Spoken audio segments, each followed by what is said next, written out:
لو ما جربتيش الشيكال فاتك كتير جدا. عايزه اقولك طعمها نفس طعم الكابوريا، بس فصها بيبقى مسكر شويه ونفس تسويه الكابوريا.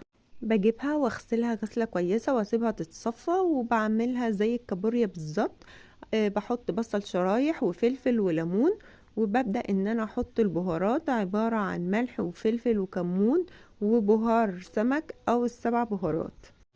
وهبدأ بقى ان انا احط البهارات عليها واقلبها كده تقليبة، ما بحطش مية، بس انت لو حسيتي ان هي عايزة مية بتحط لها ربع كوباية مية بالظبط، واحطها على النار واسيبها تستوي بالكتير خالص ربع ساعة وتبقى جاهزة معايا. حطيت قرن فلفل حامي، ده على حسب الرغبة، لو انت بتحبيها حامية شوية.